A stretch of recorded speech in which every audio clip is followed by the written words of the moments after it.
Bus ఎక్కి ఎక్కడికి వెళ్లాలి? మహిళలకు ఉచిత బస్సు పథకంపై బీజేపీ నేత కొంపల్ల మాధవిలత చేసిన వ్యాఖ్యలు చర్చనీయాంశంగా మారాయి. ఉపాధి కల్పించకుండా ఫ్రీ బస్సు పెడితే మహిళలు ఎక్కడికి వెళ్లి తిరిగి రావాలి? టిఫిన్ డబ్బా పట్టుకుని బస్సుల్లో తిని తిరిగి ఇంటికి రావాలా? ఉద్యోగాలు ఇస్తే ఫ్రీ బస్సులు ఆఫీసుకు వెళ్లి వస్తారు అని మీడియా సమావేశంలో ఆయన వ్యాఖ్యానించారు. మిగతా విషయాల ఆ మాటలు వినండి. ఫ్రీగా బస్ ఎక్కిన స్త్రీ ఏడబోవాలయ్యా? ఫ్రీగా మహిళలకు టికెట్ ఇస్తే మీ ఆబ్జెక్షన్ ఏంటండి? మహిళ నువ్వు ఉద్యోగం ఇస్తున్నావా?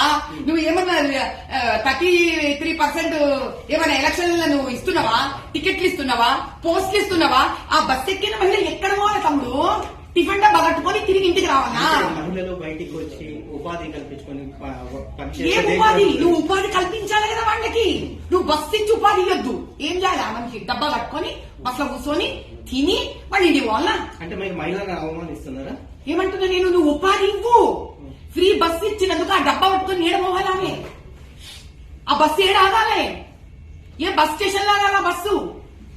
ఈ ఉద్యోగం కూడా నువ్వు సహకరిస్తే ఆ మహిళ డబ్బా పట్టుకొని ఆ బస్సు ఎక్కి ఆడ పోతుంది. సరే, నీకు ప్రజావాణి కూడా రావట్లేదు.